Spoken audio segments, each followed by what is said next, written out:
السلام علیکم۔ آج کی میری یہ کہانی ایک ایسی ماں اور بیٹی کی ہے جنہوں نے معاشرے کی نظروں کا سامنا کیا، تہمتوں کو سہا، لیکن ہمت نہیں ہاری۔ جب محلے والوں نے ان کے کردار پر سوال اٹھائے تو انہوں نے بتایا کہ مرد کا سایہ نہ ہو تو عورت کمزور نہیں ہوتی، بلکہ وہ خود اپنے گھر کا مرد بن جاتی ہے۔ کہانی شروع ہونے سے پہلے اگر آپ میرے چینل پر نیو ہیں تو اردو سینٹر پلس کو سبسکرائب کر کے بیل نوٹیفیکیشن کو آن کر دیں تاکہ آپ کو ملتی رہیں تمام چینل اپڈیٹس۔ کہانی پسند آنے پر ویڈیو کو لائک اور شیئر ضرور کیجیے۔ کیا ایک گھر مرد کے بغیر مکمل نہیں ہو سکتا؟ کیا وہ دروازہ جہاں کوئی شوہر یا بھائی موجود نہ ہو وہاں صرف برائی کا بسیرا ہوتا ہے؟ آئیے کہانی میں سنتے ہیں۔ گیٹ کی درس سے جھانکتے اس کی جھکی کمر ٹانگوں کے ساتھ 90 کا زاویہ ہی بنا رہی تھی، اور وہ پچھلے 5 منٹ سے ایسے ہی کھڑی تھی۔ ارے نکل بھی آ بھیا، کیا اندر ہی آج رات گزارنے کا ارادہ ہے؟ گو کہ عصر کا وقت تھا اور ابھی تو رات ہونے میں کئی گھنٹے پڑے تھے، مگر اسے تو پر کا کوا بنانے میں کمال حاصل تھا۔ چیونٹی دیکھتی تو اسے بلی بنا ڈالتی اور بلی کو شیر۔ لگتا تو پلمبر تھا لیکن کام کوئی اور ہی کرنے آیا ہے۔ اس کا بس نہیں چل رہا تھا کہ گیٹ کھولے اور سلمیٰ کے گھر کی چوکھٹ پار کر جائے تاکہ اندر جا کر خود اپنی آنکھوں سے سارا منظر دیکھ سکے اور پھر اسے نیوز چینل کی طرح ریپیٹ ٹیلی کاسٹ کے طور پر محلے کے ایک ایک گھر میں سنائے۔ کیا بات ہے، کب سے گیٹ سے چپکی کھڑی ہو؟ جب دیکھو محلے میں تانک جھانک کرتی پائی جاتی ہو، شرم کرو کچھ۔ احسن جو اندر سے کسی کام سے باہر نکلے تھے، اپنی بیگم کو گیٹ سے چپکا دیکھ کر اس کے پاس ہی چلے آئے۔ میں کیوں شرم کروں؟ میں تو اپنے گھر کے اندر ہوں، وہاں سے جو مرضی دیکھوں سنوں۔ شرم تو وہ کریں جو الٹے سیدھے کام کرتے ہیں۔ وہ تو اپنے نام کی ڈھیٹ مشہور تھی جو اپنی غلطی کبھی نہیں مانتی تھی، ایک سے ایک وضاحت دینے کو ہوتی، اور کبھی کبھار تو ایسی وضاحت جس کا نہ سر ہوتا نہ ہی پیر۔ ایسے کیا کام کرتے دیکھ لیا کسی کو تم نے؟ وہ جس کام سے باہر نکلے تھے وہ تو بھول ہی گئے۔ میں تو برابر والی سلمیٰ کی بات کر رہی ہوں۔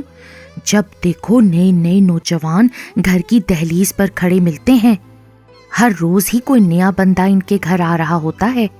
اب ایسی عورت کو کیا سمجھا جائے، تم خود ہی بتاؤ۔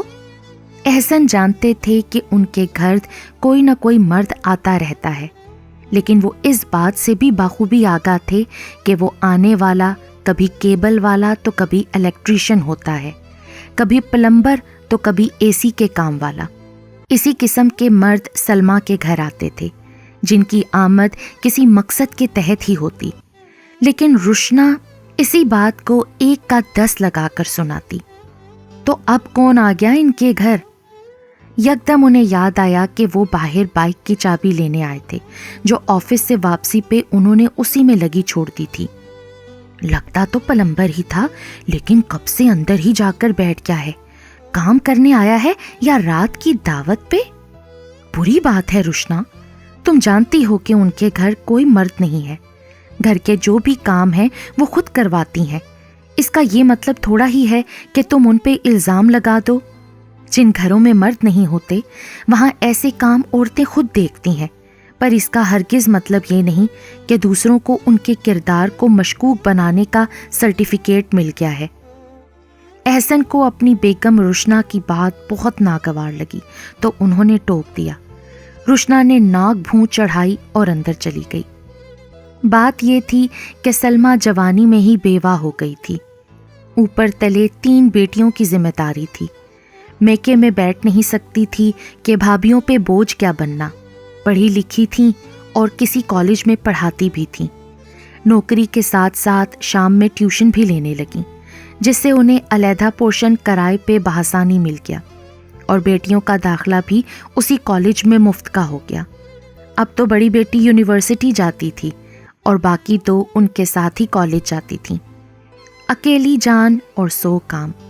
گھر میں جب بھی کوئی مرمت کا کام نکلتا تو اول تو وہ ماں بیٹیاں خود ہی کر لیتی تھیں، اگر بس سے باہر ہوتا تو کسی نہ کسی سے مدد مانگ لیتی، اپنی کولیگ سے کہہ کر کوئی پلمبر یا الیکٹریشین بلوا لیتی، اور اسی بات پہ جب ان کے گھر کوئی آتا جاتا تو روشنا خوب ہی مرچ مسالے لگا کر بات کو بڑھاوا دیتی اور محلے میں پھیلاتی، کبھی ان کی بیٹی پہ الزام دھر دیتی تو کبھی خود سلمیٰ پہ کہ یہ مردوں کو گھر گھسائے رکھتی ہے۔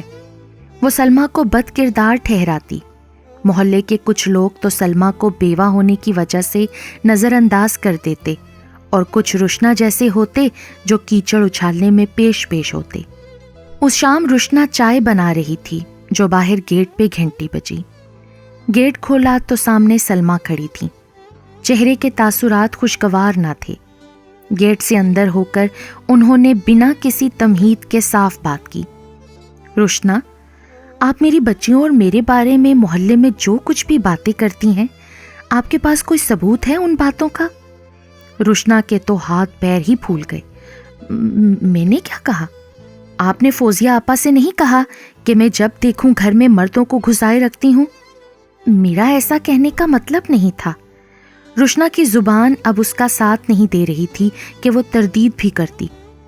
کل ہی کی بات تھی کہ وہ رکشے والا جو سلمیٰ کے گھر پینے کا پانی فلٹر پلانٹ سے لا کر دیتا تھا، وہ نہیں آ سکا تھا، تو ایسے میں سلمیٰ نے فوزیہ آپا کے دریاب سے کہا تھا کہ وہ اپنی گاڑی میں ان کے کین رکھ کر انہیں پانی لا دے۔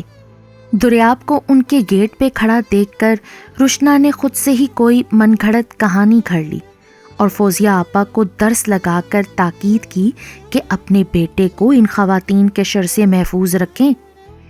اسی بات پر فوزیہ آپا سلمیٰ کو سنانے پہنچ گئی تھیں کہ آئندہ ان کے بیٹے دریاب کو سلمیٰ کوئی کام نہیں کہے گی۔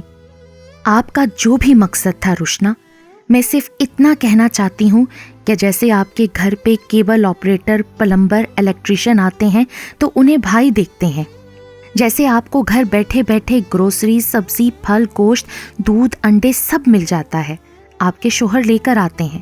یہ سب سہولیات مجھے اور میری بچیوں کو میسر نہیں ہے، کیونکہ میرے سر پر میرا سائیں اور ان کے سر پر باپ یا بھائی کا سایہ نہیں ہے۔ تو جب بھی گھر پہ سامان کی ضرورت ہو ہم ڈیلیور کرواتے ہیں، کام کی ضرورت ہو تو جو آتا ہے اسے ہم خود دیکھتے ہیں، پر اس کا یہ مطلب نہیں کہ میں بری عورت یا میری بچیاں ہلکے کردار کی ہیں۔ بات صرف یہ ہے کہ ہم اپنے گھر کا مرد خود ہیں اور ہمیں اپنی اس ہمت پہ فخر ہے۔ اگر کوئی ہمارے کام نہیں آ سکتا تو جو ہمارے کام آ رہے ہیں ان پہ انگلی تو مت اٹھائیں۔ ہمیں کسی سے اس سے زیادہ کوئی غرض نہیں ہے کہ وہ ہمارے چند کام کر دے۔ بات کے آخر تک ان کی آواز بھر آ گئی۔ وہ جھٹ سے مڑی اور گیٹ کی چوکھٹ تک پہنچ کر انہوں نے پھر سے مڑ کر روشنا کو دیکھا۔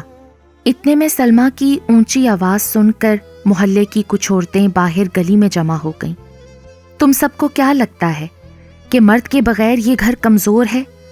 تمہیں لگتا ہے کہ کوئی مرد باہر سے کام کرنے آئے تو اس گھر کی عزت ڈھلک جاتی ہے؟ سنو روشنا، جس دن میرے شوہر کا سایہ سر سے اٹھا تھا اس دن میں نے رونا چھوڑ کر ہاتھوں میں اوزار پکڑنا سیکھ لیے تھے۔ میں نے سیکھا کہ پھٹا ہوا پائپ کیسے جوڑنا ہے اور پھٹے ہوئے نصیب کو کیسے سینا ہے۔ جس گھر میں مرد نہیں ہوتا وہاں کی عورتیں بیچاری نہیں ہوتی، وہ اس گھر کی چھت اور بنیاد دونوں بن جاتی ہیں۔ میرے گھر میں مرد نہیں ہے، لیکن میرے گھر میں مردانگی کی کمی بھی نہیں ہے، کیونکہ ہمت، ذمہ داری اور غیرت صرف مردوں کی جاگیر نہیں، یہ ہم ماں اور بیٹیوں کا لباس ہیں۔ چادر کی حفاظت مرد نہیں عورت کی ہمت کرتی ہے۔ جس گھر میں مرد کا سایہ نہ ہو وہاں کی عورتیں خود اپنے سر کی دستار بن جاتی ہیں۔ سلمیٰ فخر سے سر اٹھا کر اپنے گھر کی طرف بڑھ گئی۔ باہر کھڑی عورتیں خاموش تھیں۔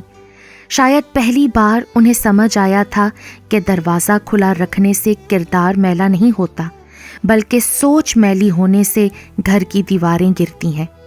سلمیٰ جا چکی تھی۔ روشنا کچھ دیر اسی طرح کھڑی رہی، پھر جیسے اسے ہوش آیا تو گیٹ بند کیا اور تلملاتی ہوئی اندر چلی گئی۔ اپنی غلطی تسلیم کرنا اس نے تو سیکھا ہی نہیں تھا۔ وقت ہر انسان کا بدل جاتا ہے۔ سلمیٰ کا تب بدلا جب بیٹی کی انہوں نے شادی کی اور اظہر جیسا داماد انہیں ملا جو داماد کم اور بیٹا زیادہ تھا۔ وہی مرد جو کام کی غرض سے ان کے گھر آتے، اب ان کی ذمہ داری اظہر نے خود لے لی تو سب کے ہی منہ بند ہو گئے۔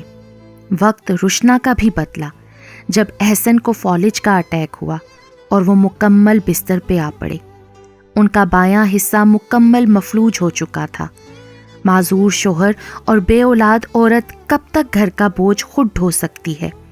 وہ بھی ایسی عورت جسے میاں نے اتنے سال ہتھیلی کا چھالا بنا کر رکھا ہو اور زمانے کی سرد گرم کا پتہ ہی نہ ہو۔ کچھ عرصے تو بھائیوں نے مدد کی، لیکن کوئی اپنی زندگی چھوڑ کر کسی کے پیچھے کب تک بھاگ سکتا ہے؟ اس مصروف دنیا میں سب کا اپنا معمول اور مصروفیت ہے۔ آہستہ آہستہ بھائیوں نے آنا کم کر دیا۔ پھر ایک محتاجی کی زندگی نے سر اٹھایا جس میں روشنا ہر شے کے لیے دوسروں کا منہ دیکھنے لگی۔ احسن بستر پہ پڑے بے بسی سے بیگم کو دیکھتے اور آنکھیں بھر آتیں۔ روشنا کبھی پڑوس کے اسد صاحب کو کام کہتی، کبھی فوزیہ آپا کے دریاب کو۔ شروع میں سب کام کر دیتے، پھر وقت کے ساتھ آنا کانی کرنے لگے۔ اس دن گھر میں شارٹ سرکٹ ہو گیا اور سارا گھر اندھیرے میں ڈوب گیا۔ روشنا نے پہلے اسد صاحب کا دروازہ بجایا تو ان کی بیوی نے اندر سے کہلوا دیا کہ وہ سو رہے ہیں۔ فوزیہ آپا کے ہاں گئی تو انہوں نے کہا کہ دریاب کے پیپر ہیں تو اس کے پاس تو وقت نہیں ہے۔ اب روشنا فرح خالہ کا دروازہ بجا رہی تھی جو کھل کر نہیں دے رہا تھا۔ تبھی سلمیٰ نے پریشان سی روشنا کے کندھے پر ہاتھ رکھا۔ میں نے کال کر دی ہے روشنا، میری جان پہچان کے کچھ لوگ ہیں محکمے میں، بس کچھ دیر میں آ کر دیکھ جائیں گے۔ روشنا ڈبڈبائی نظروں سے سلمیٰ کو دیکھنے لگی۔ اور ہاں، فکر مت کرنا روشنا، میں خود انہیں لے کر آؤں گی تمہارے گھر تاکہ کوئی بھی محلے والے الٹی سیدھی بات نہ کر سکیں۔ روشنا نے جھٹ سے سلمیٰ کو گلے لگا لیا۔ سلمیٰ باجی سوری۔ سلمیٰ نے روشنا کو نادم کرنے کے لیے یہ سب نہیں کہا تھا، بلکہ وہ جس تکلیف سے گزری تھیں اس سے روشنا کو بچانا چاہتی تھیں۔ جس ہاتھ نے انہیں پتھر مارے تھے اسی کے سامنے وہ ڈھال بن کر کھڑی ہو گئی تھیں۔ باقی وقت کے ساتھ ساتھ روشنا نے بھی سیکھ ہی لیا تھا کہ جن گھروں میں مرد نہیں ہوتے وہاں کی عورتوں کو ہی مرد بننا پڑتا ہے، اور یہی وقت کا چلن ہے۔